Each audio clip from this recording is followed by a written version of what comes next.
Good morning class 8। आज अपन हिंदी का part 2 पढ़ेंगे, लाख की चूड़ियाँ। ठीक है, इसके कवि कौन हैं अपन देख लेते हैं। लाख की चूड़ियाँ चैप्टर है, पार्ट 2, क्लास 8th क्लास का। इसके कवि है कामता नाथ, है ना। इसके कवि कौन है? कामता नाथ। लाख की चूड़ियाँ आप देख सकते हैं पिक्चर में। इस तरीके से जो लाखों की चूड़ियाँ होती है ना, जो अपनी मम्मियाँ पहनती हैं, हाथ में लाख की चूड़ियाँ होती है, उसके बारे में अपन पढ़ते हैं कि चैप्टर कवि क्या कहना चाह रहा है। ठीक है, कामतानाथ क्या कहना चाह रहे हैं। सारे गांव में बदलू मुझे सबसे अच्छा आदमी लगता था। कवि कहते हैं कि सारे गांव में जो बदलू है ना, मतलब ये जो आदमी है ना, वो उसे सबसे अच्छा लगता था, क्योंकि वह मुझे सुंदर सुंदर लाख की गोलियां बना कर देता था, है ना। वो मुझे जो लाख की चूड़ियाँ हैं वो बहुत सुंदर सुंदर बना कर देता था। मुझे अपने मामा के गांव जाने का सबसे बड़ा चाव यही था कि जब मैं वहाँ से लौटता था तो मेरे पास ढेर सारी गोलियाँ होती थी। मतलब उनको कवि कहते हैं कि जब वो उनके मामा के घर जाते थे तो उनको सबसे बड़ा, मामा के घर जब जाते थे तो चाव यही रहता था कि जब वो वहाँ से लौटेंगे तो उनके पास बहुत सारी लाख की ढेर सारी गोलियाँ होती थी। रंग बिरंगी गोलियाँ जो किसी भी बच्चे का मन मोह ले।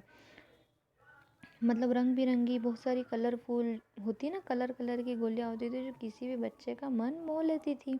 ठीक है, वैसे तो मेरे मामा के गांव का होने के कारण मुझे बदलू को बदलू मामा कहना चाहिए था। कवि कहते हैं कि वैसे तो मेरे मामा के गांव का था बदलू, तो मुझे उसके हिसाब से तो उन्हें बदलू मामा बोलना चाहिए था, परंतु मैं उसे बदलू मामा न कहकर बदलू काका कहा करता था।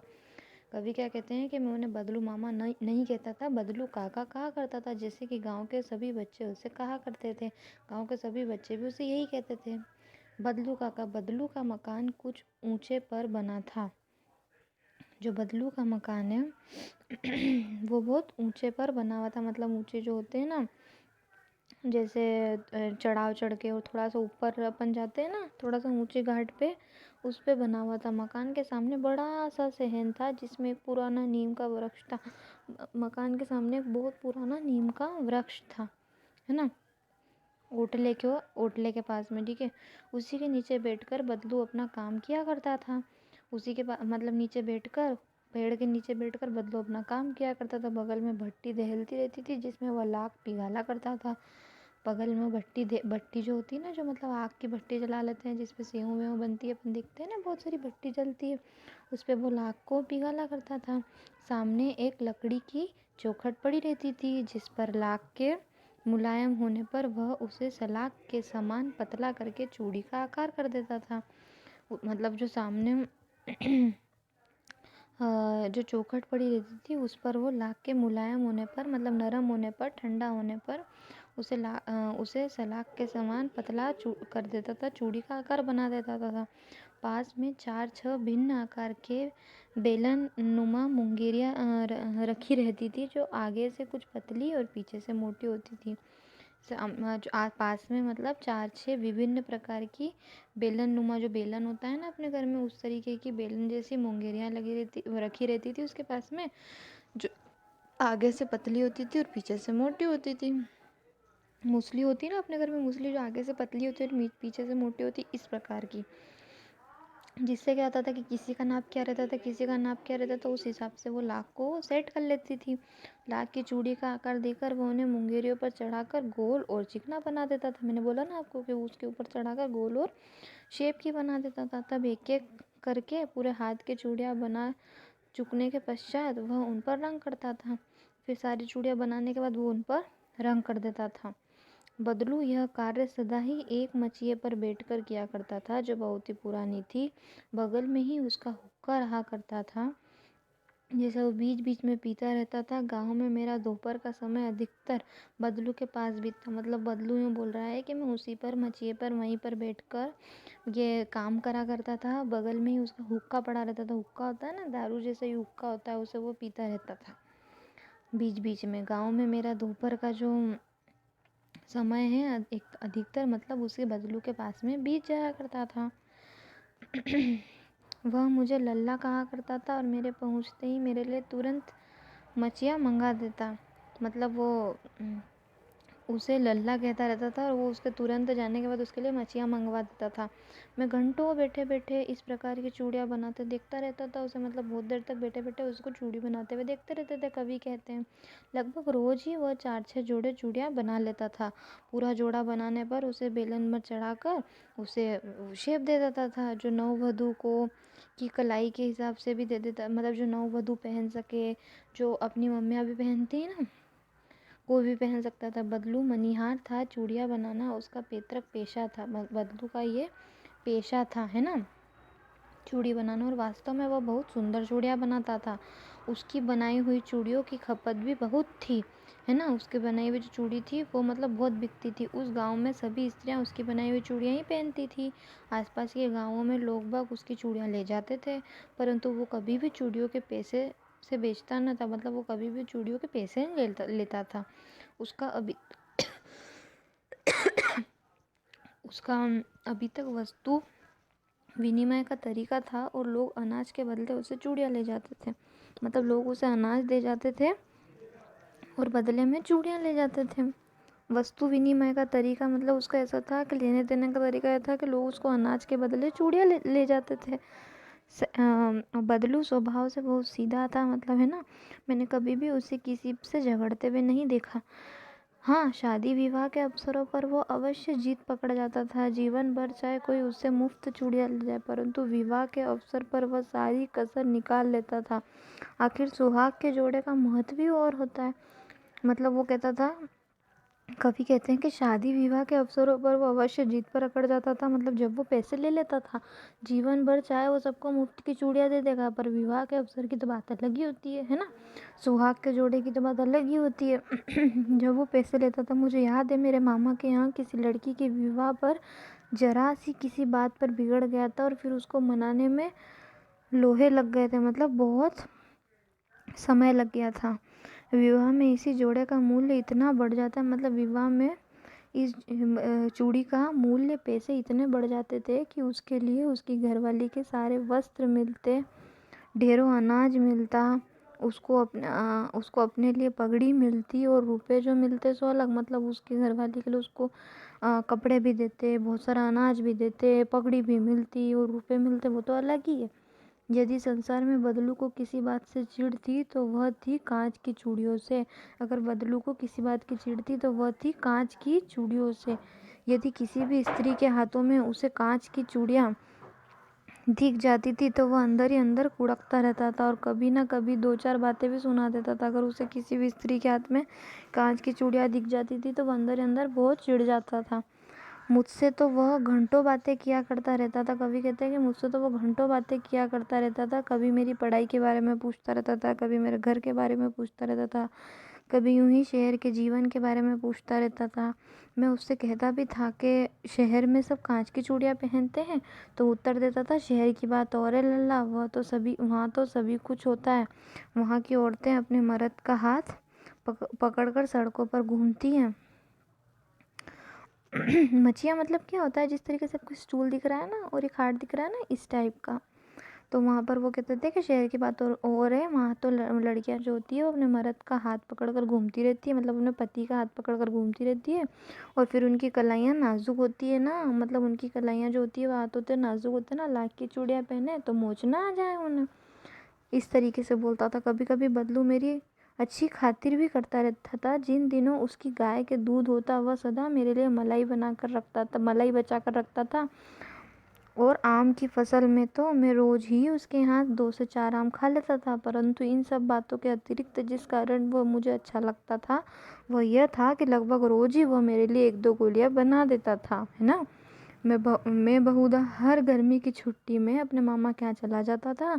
1-आध महीने वहीं रहकर स्कूल खुलने के समय वापस आ जाता था और 1-आधे महीने वहीं रहता था। परंतु 2-3 बार ही मैं अपने मामा के यहाँ गया होऊंगा, तभी मेरे पिता कि एक दूर के शहर में बदली हो गई और एक लंबी अवधि तक मैं अपने मामा के यहाँ नहीं जा सका, है ना। कवि कहते हैं कि मेरे पिताजी की बदली हो गई थी तो मैं लंबे समय तक फिर अपने मामा के यहाँ नहीं जा पाया था। जब लगभग 8-10 वर्षों के बाद जब मैं वहाँ गया तो इतना बड़ा हो चुका था कि लाख की गोलियाँ भी में मेरी रुचि ही नहीं रही। मतलब वो इतने बड़े हो गए थे फिर, मतलब वो बड़े हो ही जाएंगे ना, इतने सालों बाद जाएंगे, तो वो बड़े हो गए थे, तो बड़े होने के बाद सबकी अपनी अपनी होती है ना, बदल जाती है खाने पीने की चीज़ें कि उनको नहीं भाती हैं। तो वो बता रहे हैं कभी कि मेरी रुचि ही नहीं रही थी गोलियों में। अतः गाँव में होते हुए भी कई दिनों तक मुझे बदलू का ध्यान ना आया, मतलब वहाँ गाँव में होने के बाद में भी मुझे कई दिनों तक बदलू का ध्यान ही नहीं आया। इस बीच मैंने देखा कि गाँव में लगभग सभी स्त्रियाँ कांच के चूड़े पहने हुए हैं। उसने देखा कि सभी स्त्री, कवि कहते हैं कि मेरे तो गोलियों से रुचि ही ख़त्म हो गई थी। इतने साल बाद गया, 8-10 साल हो गए थे, मैं बहुत बड़ा हो गया था, तो मेरे तो गोली में से रुचि ख़त्म हो गई।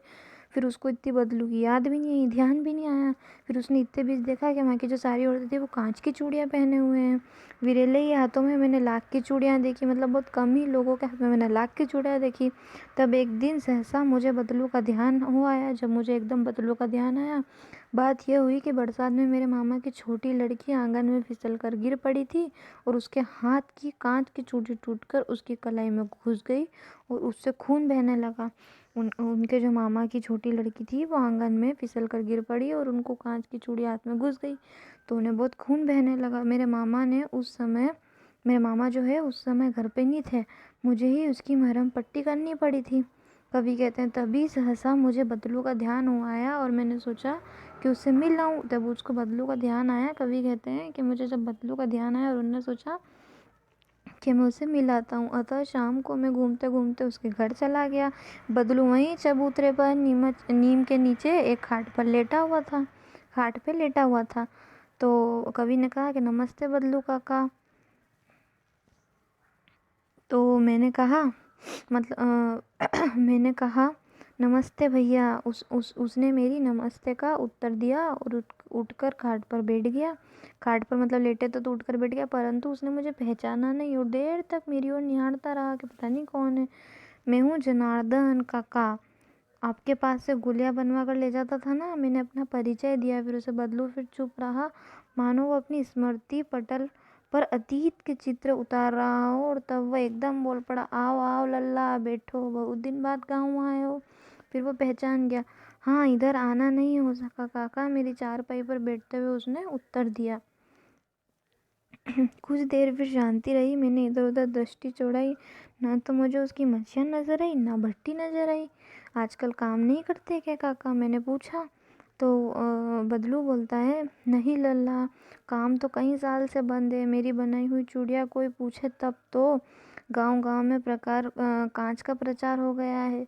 वह कुछ देर चुप रहा, फिर बोला, मशीन युग है ना या लल्ला, आजकल सब काम मशीन से हो जाते हैं। मतलब वो कहते हैं कि आजकल सब काम मशीन से हो गए हैं, तो उसकी चूड़ियाँ तो कोई पहनता ही नहीं है, कोई पूछता ही नहीं, तो उनने काम बंद कर दिया। खेत भी मशीन से जोते जाते हैं और फिर जो सुंदरता कांच की चूड़ियों में होती है वो लाख में कहाँ संभव है ना।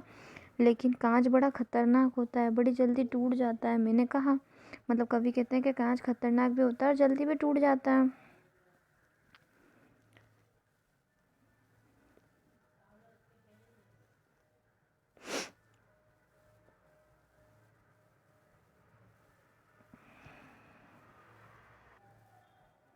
नाजुक तो फिर होता ही है लल्ला। कहते कहते उसे खांसी आ गई और वो देर तक खांसता रहा। मुझे लगा उसे दमा है।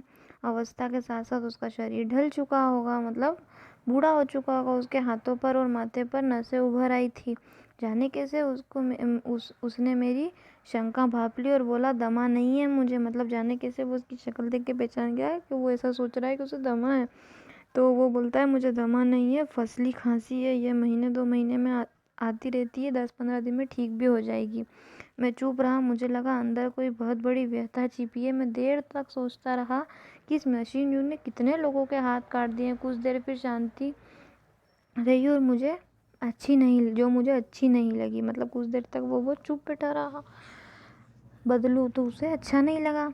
कवि कहते हैं, आम की फसल अब कैसी है काका, कवि पूछते हैं। तो कुछ देर पश्चात मैंने बात का विषय बदलते हुए पूछा, अच्छी है लल्ला, बहुत अच्छी है, उसने लहक कर उत्तर दिया और अंदर अपनी बेटी को आवाज़ दी, अरे रज्जो, लल्ला के लिए आम तो ले आ। मतलब अपनी बेटी को बोलता है कि लल्ला के लिए आम लिया। फिर मेरी और मुखातिब होकर बोला, माफ़ करना लल्ला, तुम्हें आम खिलाना भूल गया था।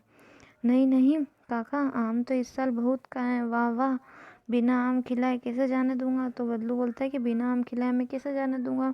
मैं चुप हो गया। मुझे वे दिन याद आ गए जो मेरे लिए मलाई बचा कर भी बदलू काका रखते थे। गाय तो अच्छी है ना काका, कभी पूछते हैं। तो गाय कहाँ है लल्ला, 2 साल हुए बेच दी। मतलब वो बदलू कहता है कि गाय कहाँ पर है, अब तो 2 साल हो गए मेरे को, उसको बेच दी मैंने। कहाँ से खिलाता उसे। इतने में रज्जो उसकी बेटी अंदर से एक डलिया में ढेर सारे आम लेकर आती है। ये तो बहुत है काका, इतने कहाँ खा पाऊंगा। मैंने कहा तो वो बोलता है वाह वाह, वह हंस पड़ा। शहरी ठहरे ना, मैं तुम्हारी उम्र का था तो इसके 6 गुना आम, मतलब इसके 4 गुना आम खा लेता था। आप लोगों की बात और है, मैंने उत्तर दे दिया। अच्छा बेटी, लल्ला को 4-5 आम छांट कर दो, सिंदूरी वाले देना। देखो लल्ला कैसे हैं, इस साल ये पेड़ तैयार हुआ है। रज्जो ने 4-5 आम झोली में लेकर मेरी ओर बढ़ा दिए। आम लेने के लिए मैंने हाथ बढ़ाया तो मेरी निगाह एक क्षण के लिए उसके हाथों पर ठिठक गई। गोरी गोरी कलाइयों पर लाख की चूड़ियाँ बहुत ही फब रही थी। बदलू ने मेरी दृष्टि देख ली और बोल पड़ा, यही आखिर जोड़ा बनाया था जमींदार साहब की बेटी के विवाह पर। 10 आने पैसे मुझको दे रहे थे, मैंने जोड़ा नहीं दिया। कहा शहर से ले जाओ। मतलब वो बोल रहे हैं कि मैंने जो यहाँ पर जमींदार है उनकी बेटी के लिए यही चूड़ी का जोड़ा बनाया था, तो मुझे 10 आने ही पैसे दे रहे थे, तो मैंने उनको वो जोड़ा नहीं दिया और बोल दिया उनको कि जाओ जाके शहर से ले आओ। मैंने आम ले लिए और खाकर थोड़ी देर पश्चात चला गया मैं वहाँ से। कवि कहते हैं, मुझे प्रसन्नता हुई कि बदलू ने हार कर भी हार नहीं मानी थी। उसका व्यक्तित्व कांच की चूड़ियों जैसा न था जो आसानी से टूट जाए, है ना। आई होप कि आप लोगों को चैप्टर पसंद आया होगा, समझ में भी आया होगा। Thank you class.